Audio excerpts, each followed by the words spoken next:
This is the Spirit and Wellness Show. News and information from a higher perspective. Your host, Harry Wilkinson. Yes, welcome to the Spirit and Wellness Show. My name is Harry Wilkinson. I am your host. This is the show in which we talk about the day's events, the week's events, and we look at them from a spiritual perspective, if you will, from a higher perspective, I'd like to say.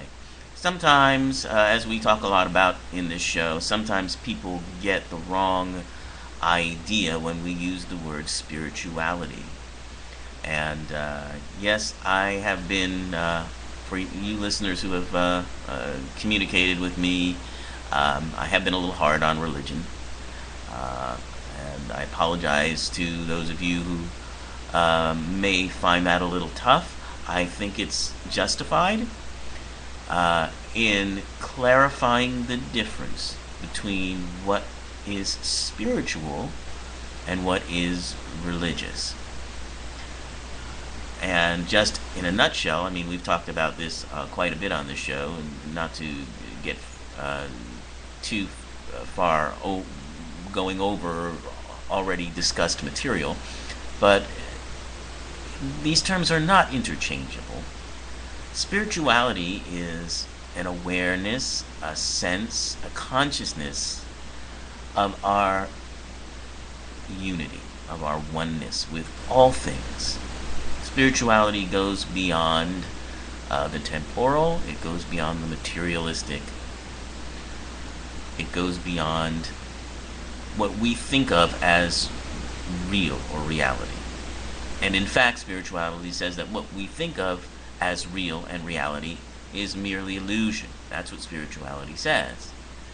Religion, on the other hand, is increasingly these days about materialism. Religion is a way to quantify, or an attempt to quantify, spirituality in a way. An attempt to quantify God, to say, this is what God is, this is what we know of Him, this is what He wants of you, this is how you are to behave, and if you do not do these things, you are not in accordance with God, and you are an awful person.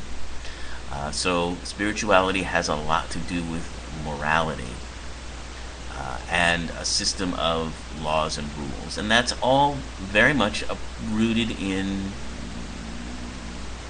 the material, the illusion of the world that we create. And as I say a lot on this program, we do create the illusion. This is the illusion we are creating, and we create it for a very good reason. We create it to experience. We create it to experience that which we are not. So all of these things, and the media is one tool that we use to actually reflect these things that we are creating, reflect these aspects of ourselves that we can use to become further aware of who and what we really are. And so we look at news and we look at the media in that way to kind of show us what we're creating and give us some clues as to what it is we can get from those things. This is a departure from what many people, who consider themselves to be spiritual seekers do, which is they want to say, the media is so negative. I get all these negative messages and all these horrible things come across, in the news and in, violent TV and movies and all of these things, and I'm just going to turn off from those. I'm just going to not see those. Many go so far as to, disconnect from their television altogether, and unless you're going to, live on a mountaintop, you can do it that way. But I don't believe it's, number one, going to work very well. I don't think that you can, in this day and age, escape from all of those influences. They're just too much around us. And number two, I don't think it's either necessary or even helpful as a spiritual seeker to do that.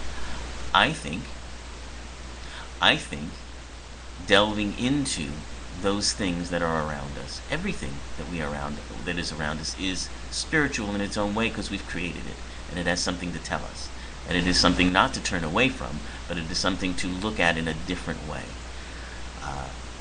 What does need to be done is to be able to get yourself to the point where these things that you see you are able to witness in a different way, so that you're not judging things as negative or positive. You are able to take a look at what's being created in a way that doesn't upset you, but inspires you. And that's what I try to, do for myself, and in doing the show, I hope that I'm able to do it for others. To speak a little bit more about religion, and then I'm going to get into something very positive about religion that happened recently, because I don't want people to feel like I'm religion bashing here. I'm not trying to do that. I'm trying to get people to understand the differences and the roles that each plays. But I want to quote a great philosopher by the name of Khalil Gibran. Khalil Gibran is a Lebanese poet who was steeped in the mysticism of his own religion, which was, he came from Lebanon, so he had quite a bit of Islamic influence, but also older influence from his early childhood upbringing. We can talk a little bit more about him, but this is what he says about religion. Your daily life is your temple and your religion. Whenever you enter into it, take with you your all.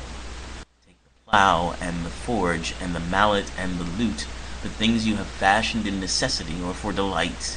For in reverie you cannot rise above your achievements, nor fall lower than your failures. And take with you all men, for in adoration you cannot fly higher than their hopes, nor humble yourself lower than their despair. And if you would know God, be not therefore a solver of riddles. Rather look around you, and you shall see him playing with your children. And look into space, and you shall see him walking in the cloud, outstretching his arms in the lightning and descending in rain. You shall see him smiling in flowers, then rising and waving his hands in the trees. Yeah, that's spirituality. That's spirituality. And as he says, your daily life is your temple and your religion, or it should be. But we do, create institutions that we call religions to try to help us manage and deal with the nature of our spirituality. Sadly, more often than not, they block us from our connections because of their belief in separatism. The idea that one religion, my religion, is better than your religion and makes me a better person than you are. Most religions are based in part on that sort of thinking. But let's talk about one aspect of religion or one incident here that is very inspiring.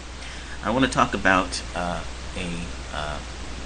Catholic nun, and you may have heard quite a bit about her in the news, or about the Catholic nuns in the news, and the controversy going on between them and the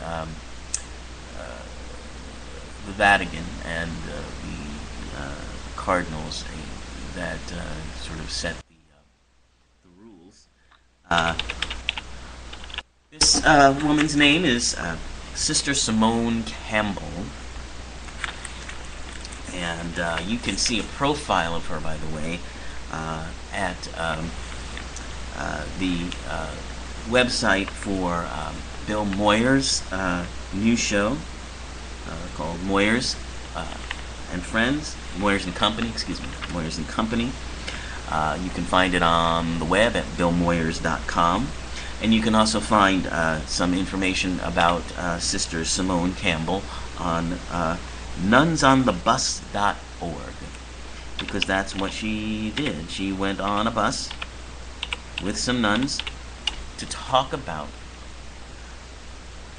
the disparity, the growing disparity between the rich and the poor in this country, and why that's important to the church. Sister Simone Campbell is a attorney, also, besides being a nun.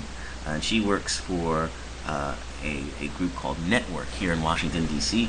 They're a social justice lobby, and she's also part of the Leadership Conference of Catholic Nuns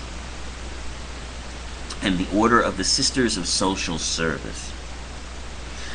And what she is saying is that she's talking particularly about the, and she's getting very political here, she's talking particularly about the recent passing of a federal budget that was crafted by our now vice presidential nominee, Paul Ryan. And the Ryan budget has some very drastic cuts in the fabric of our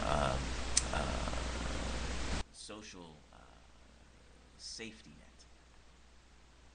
In other words, it takes huge hits out of Medicare, and also in food stamp programs, welfare programs, and these are an essential part of so much of what the social service sector needs to survive, to reach out to the people that need these services the most.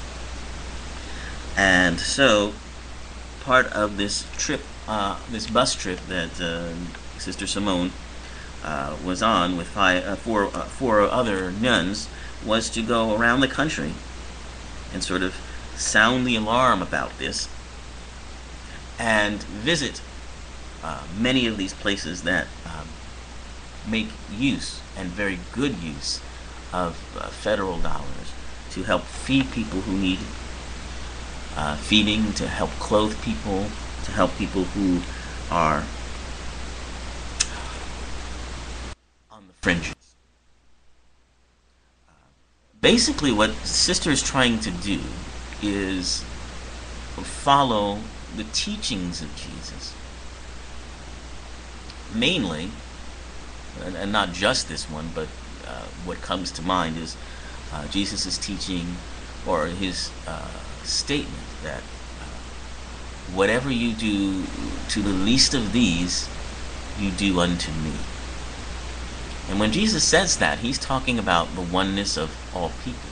So whatever you do to another, you're doing to him, and you're doing to yourself. And that's a spiritual principle. That's a principle of unity, which also works when it's used in religion as a religious principle. However, by following Jesus' words, she has put herself at odds against the Catholic Church, as many of these nuns have, because they are coming out very strongly against these kinds of political attacks on social services that seem to be increasing. And what they're being criticized for is not simply that, but also because they are not protesting against the social conservative agenda, which is to protest against abortion and same-sex marriage. These things, these Catholic sisters are saying these are not issues that need to be addressed as much as the issue of the imbalance that is happening, the growing imbalance.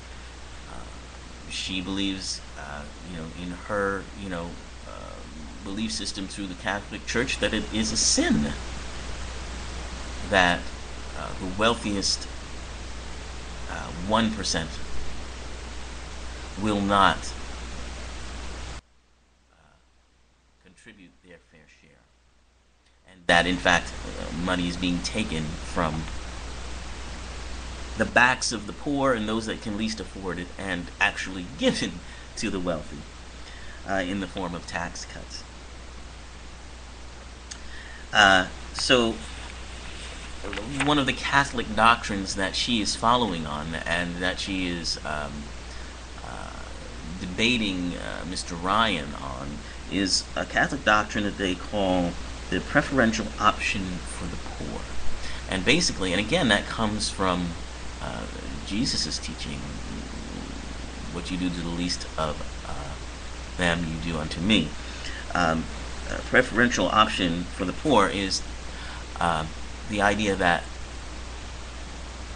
the most important thing to do is to make sure that those who have the least are taken care of. That you put that at the top of the agenda before you put anything else. And what Sister is saying is that we're not doing that. That the federal government isn't doing that. What Sister is saying is that Mr. Ryan, who's also, by the way, a Catholic, and has a different take on the preferential option. What Ryan's budget does is to give a preferential option to the wealthy instead. That is the priority. And she objects to Ryan even using the idea of the preferential option for the poor in the way that he does. She feels he's turned it upside down by saying that it doesn't mean that you should give preferential treatment to poor people, or to that somehow by giving to poor people you are contributing to their weakness, and allowing them to live off of state funds rather than going out and working for themselves. And this is, what can you say about something like that? It's quite obvious from Mr. Ryan's statements that he's never experienced that kind of poverty, because if you have, you know that anything that you get, any support you get from the government, whether it's from Medicare or Social Security, you know that it's not sufficient. You know that it goes not very far. You know that it only helps a little bit, and you know that it's just one piece of the puzzle for your survival. Nobody is living off the meager amount of funds or resources that the social programs in this country contribute. No one can survive on that. No one can survive on that. These people who are getting these sorts of funds, they may game the system a bit. There are those who will do that. But they're gaming for their own survival. They're not making obscene amounts of money the way that, just for example, bankers and Wall Street executives, who also game a system, but game to make millions of dollars. These people do it for their own survival. These people that need the support of the government funds have also to work very hard just to, in many cases they're raising 3 and 4 children. they need everything that they can get, and they need all the resources, and they come from the church, they come from private resources, and they also come from the government. And what Sister's basically saying is if you cut back on one of those aspects, you are severely, impacting their ability to survive. And another good point that the sister makes is that, in this country, we kind of have made a choice that rather than mandate that there be a living wage paid to workers, we've created a safety net through the government to support those who may fall behind. And what she's saying is that in choosing that, we have sort of allowed companies, corporations then, to go ahead and not have to pay good wages to their workers. We've allowed them to thrive and flourish and make a lot of money by keeping, payments to their workers low. And it's the social services that take the brunt of that when it goes wrong. So in that sense, these services are a subsidy to companies making big money, which is a very interesting way to look at it. Now, certainly, most religious people actually shy away from politics in this way, but the sister feels that it is her duty to do it. But what I wanted to talk about, going back to spirituality and the difference between that and religion, is something that the sister has brought about to counter the Ryan budget. This budget, and let me see if I can find the name of it. Yes, it's called the Human Dignity Budget. It was the result of, it's also called the Faithful Budget. It was the result of Christian, Muslim, and Jewish groups coming together and seeing the need to create a budget that would serve people, that would allow people to live, as they say, with human dignity. This is an amazing thing, and this is very spiritual.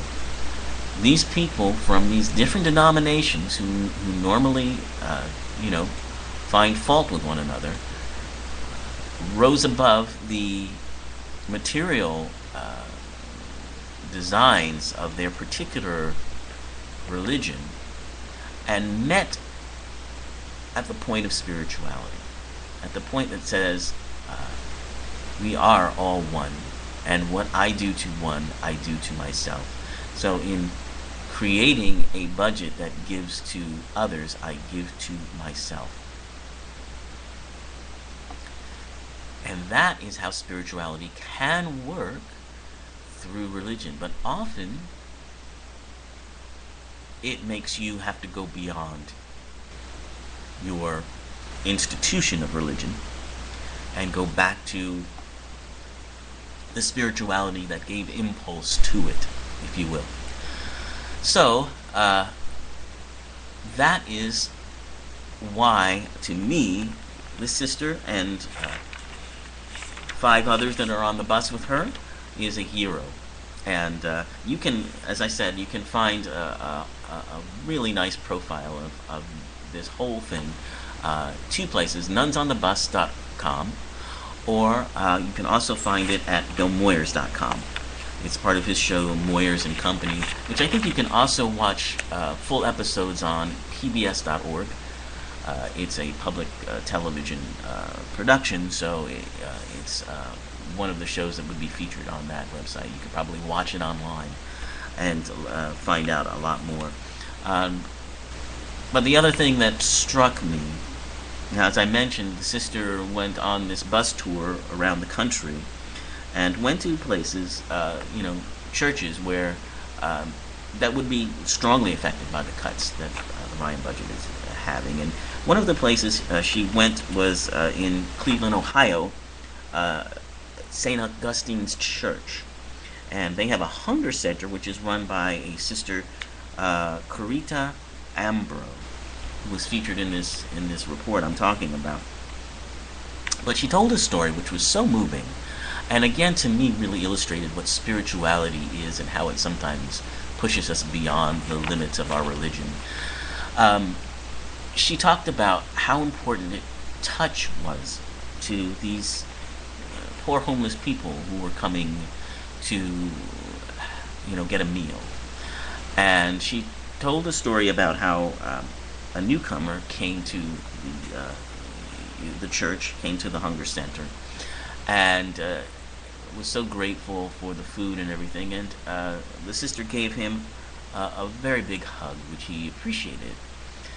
And then another homeless person who had been coming to the center for a long time, told the sister that he was upset with her. And he was upset with her because he had been coming there for 3 years, and she had never received him like that. She had never given him a hug. And she recounted how she had found it impossible to do that because the man was homeless, and he had a very, very bad smell, and he had lice in his hair, and she just was so repulsed by it all that she couldn't give him the hug. And she was very distraught about it. She went home and prayed about it. And in recounting it, you can see the tears in her eyes if you see her talk about this. Very moving. But she got herself to the point. And she explains that, day after day, the man would come up and say, is today the day? Because she said to him, she had said to him, one of these days I can give you a hug. So she came back to him. He came back to her day after day saying, is this the day? Is today the day? And she worked on it, and she prayed on it, and she got to the point where she could give him a hug, in spite of what he looked like, in spite of what he smelled like. She gave him a hug, and when she did, she explains that something changed in her. She opened up to something that she had never expected, never experienced before. Well, what she did was to open up to her spirit, and it allowed her to rise above the illusion of what this spiritual being was presenting in terms of how he looked and smelled and all of that. And she mentions that, since that day, she's been able to hug every person who's come through her doors. No matter what they looked like, no matter what they smelled like, no matter what was crawling in their hair, she was able to do it. And it was such a profound experience to her, and you can see the look on her face is just amazing. But this is what spirituality does. It pushes you beyond your belief system in the material illusion that you've created. The very material illusion that you've created and invested so much belief in, you have to get beyond. You have to realize that it is an illusion. And it's not that you don't play in the illusion. You should. That's part of spirituality. That's part of creating this material world. But we understand that we create it. It does not create us. And that's where the work needs to be done. So often we forget that it is us making the world, not the world making us. So if you can keep that in mind until next we meet, and you can take a look at the creations you're making and learn from them, well, God bless. Have a great week.